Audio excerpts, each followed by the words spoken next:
Good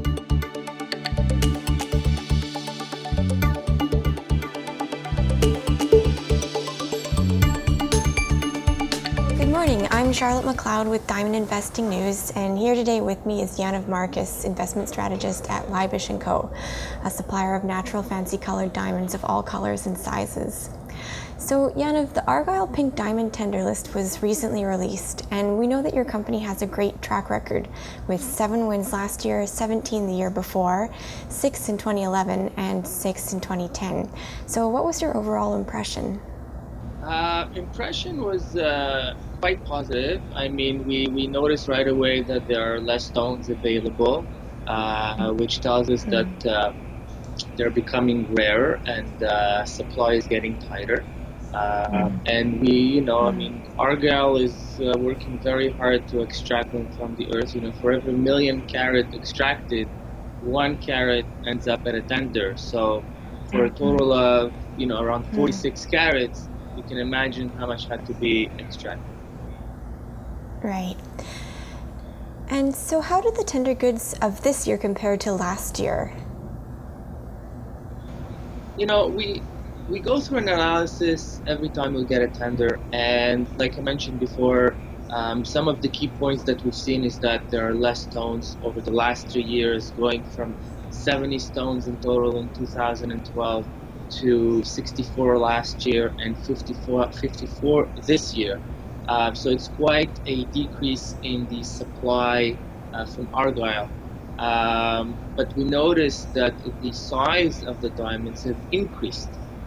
So 56% this year are above 75 points or 0.75 carats, whereas last year was the other way around, where the majority were under 75 points. Oh, okay. So since Argyle was transformed from an open pit to an underground mine in mid-2013, in your opinion, how has that impacted the market? Argyle tender diamonds have always been in demand since the first year of tender 30 years ago in 1984. So actually, they're celebrating quite an exciting year this year. They've also indicated quite a few years back that they're going to go from an open pit to an under pit, which materialized in 2013. And analyzing in the last 5 to 6 years, we can see how the size of diamonds have increased, although the supply has decreased, and Rio Tinto has been doing a great job managing investors' expectations, managing the market. Okay, great. And finally, if the Argyle mine actually does close in 2020, like Rio Tinto estimates, how will supply and demand for pink diamonds change in the market? Right, it's a funny thing, but every time we sell an Argyle diamond, it's like saying goodbye to another friend. We always discuss the matter. We know that Rio Tinto is being very careful because they're a public company, so they don't know what they're going to be extracting. They do testing, but again, they're not sure.